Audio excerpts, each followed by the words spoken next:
The day everything broke remains carved in her memory like a scar. They attended a company dinner, a small gathering to celebrate a new milestone. She thought it would be a happy night. Instead, in front of colleagues, Jim stood up, looked at her with eyes that once adored her, and said, "I don't think I can trust you anymore." She froze, confused, heart pounding. He continued, voice distant, shaped by insecurity George had fed him. "Your intentions, your closeness, I don't know what's real." She felt people staring. Shame crawled under her skin.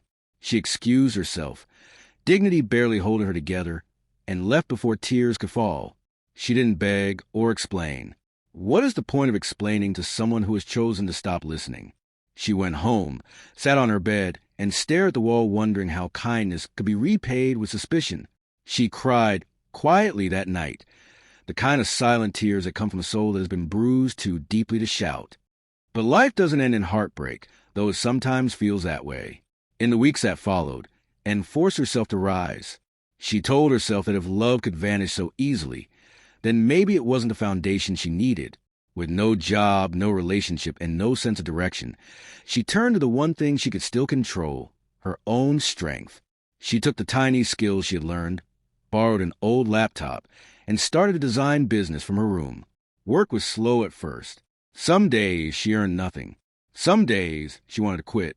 But each night she remembered the humiliation she had faced and whispered, "I will not let that be the end of my story." Slowly, clients came. One referred another. Then another. Her work spoke for itself.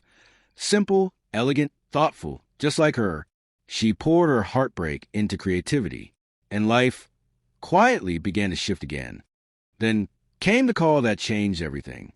A lawyer contacted her asking if she was related to her late aunt, her mother's older sister whom she barely knew.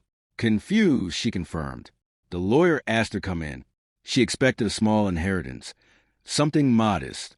She arrived at the office with calm humility, then almost fainted when the lawyer explained the truth. Her aunt, who had moved abroad decades ago, had built an enormous estate, and she left it all to multiple properties, investments, shares in a global tech company, and a trust fund large enough to transform generations. The cafe girl who once lived on tips was now, overnight, a billionaire heiress. She didn't speak for several minutes. Even the lawyer asked if she was okay. Please check out the full story on my channel to know how it all started. Thanks so much for stopping by. Your subscription means a lot.